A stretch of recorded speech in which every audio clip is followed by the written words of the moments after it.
ചെയ്തിട്ടില്ല.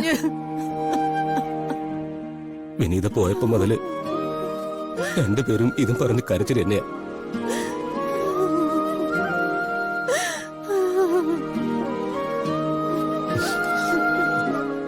ഒരു വക കഴിക്കുന്ന പോലുമില്ല. നിങ്ങൾ രണ്ടുപേരും ഇങ്ങനെ ആയാലോ? വിനോദിന്റെ വിഷമം കൂടി ഓർക്കണ്ടേ? ശ്രമിക്കാഞ്ഞിട്ടല്ല, പറ്റുന്നില്ല.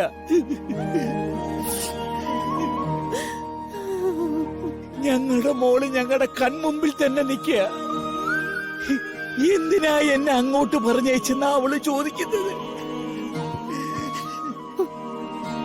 അവൾക്ക് നല്ലൊരു ജീവിതം കിട്ടുമല്ലോ എന്ന് കരുതിയ ഞങ്ങളെ കൊണ്ട് സാധിക്കാഞ്ഞിട്ടും ഇത്രയും സ്വർണവും പണവും കൊടുത്ത് കല്യാണം നടത്തിയത്. എന്നിട്ടും അയ്യോ, ഇങ്ങനെ കരഞ്ഞ് വിഷമിക്കല്ല വേണ്ടത്. അതാവില്ല വിനീതയും ആഗ്രഹിക്കുന്നത്.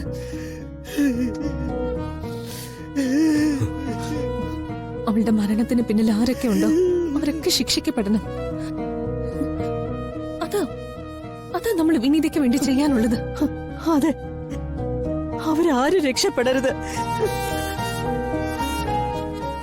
എന്റെ മോൾ അനുഭവിച്ച വേദന അവർക്കും കിട്ടണം. അവരെ ശിക്ഷിക്കണം. അതെ, പണത്തിന് വേണ്ടി ഞങ്ങളെ കുഞ്ഞിനെ കൊലയ്ക്ക് കൊടുത്തു. അവരെല്ലാം ജയിലിൽ കിടന്ന് നരയിക്കുന്നത് ഞങ്ങൾക്ക് കാണണം. അതിനുവേണ്ടി ഞങ്ങൾ എന്തിനും തയ്യാറാ. അച്ഛന്റെ അമ്മയുടെ ആഗ്രഹം നടക്കും.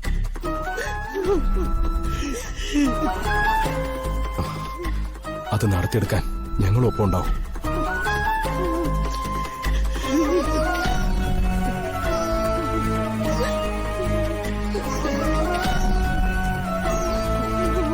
ഇറങ്ങട്ടെ അച്ഛാ. വിഷമിക്കാതിരിക്കേ. പോയിട്ടില്ല. കുഞ്ഞ് ശരി. വീട്ടിൽ വന്നപ്പോ ചേച്ചിയെ ഞാൻ കണ്ടിട്ടുണ്ട്.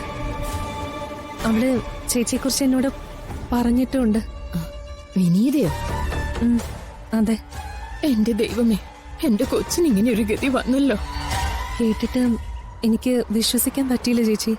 അവൾ ഒരിക്കലും അങ്ങനെയൊക്കെ ചെയ്യുമെന്ന് എനിക്ക് ആലോചിക്കാൻ പോലും പറ്റുന്നില്ല. അങ്ങനെയല്ല മോളെ. ആ വീട്ടിലൊന്ന് സംസാരിക്കാൻ പോലും ആ കൊച്ചിന് സ്വാതന്ത്ര്യം ഇല്ലായിരുന്നു. ചേച്ചിയോട് വിനീത എല്ലാം പറഞ്ഞിട്ടുണ്ടോ? കൊറേയൊക്കെ എനിക്കറിയാം.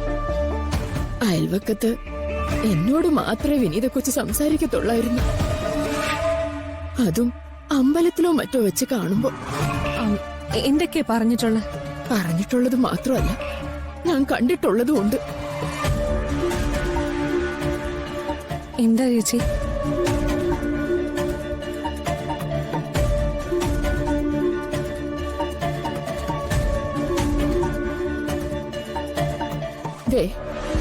ഞാനിതൊക്കെ പറഞ്ഞു എന്ന് ആരോടും പറയല്ലേ മോളെ.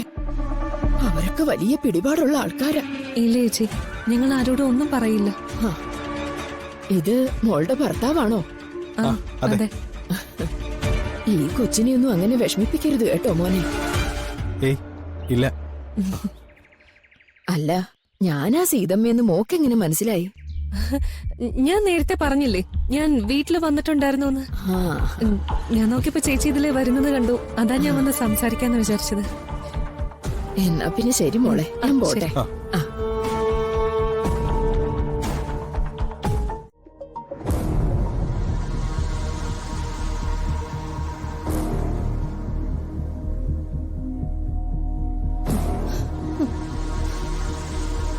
എന്നെ ഇവിടുന്ന് മാറ്റാൻ നിങ്ങൾ ചില ശ്രമങ്ങൾ നടത്തുന്നുണ്ടെന്ന് എനിക്കറിയാം.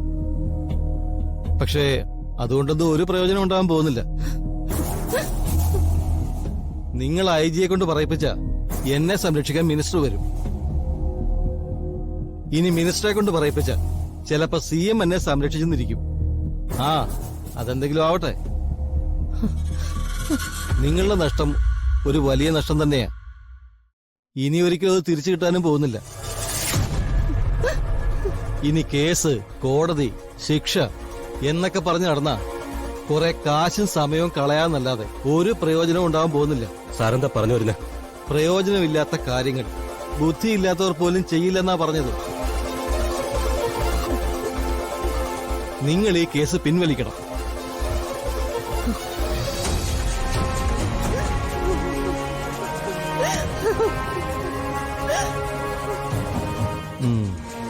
സാർ, ഞങ്ങളുടെ സങ്കടം എന്താണെന്ന് പറഞ്ഞു മനസ്സിലാക്കാനോ നിങ്ങളെ ധരിപ്പിക്കാനോ ഞങ്ങൾക്കറിയില്ല.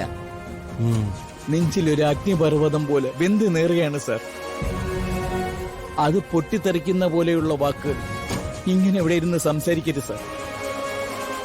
സമനില തെറ്റുന്ന അവസ്ഥയിലും അവൾ എങ്ങനെയോ പിടിച്ചു നിൽക്കുക സാർ.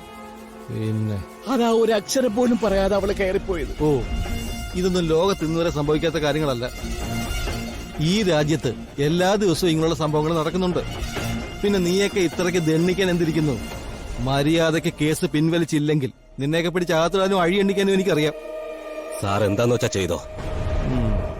ഇനി ഇതിന്റെ പേരിൽ മരിക്കേണ്ടി വന്നാലും ഞങ്ങൾ അങ്ങ് സഹിച്ചോളാം. പക്ഷേ കേസ് പിൻവലിക്കുന്ന പ്രശ്നമില്ല. നോക്കി പേടിപ്പിക്കേണ്ട സാറേ. നിയമത്തിലെ അവസാന വാക്ക് CI എന്നല്ലല്ലോ.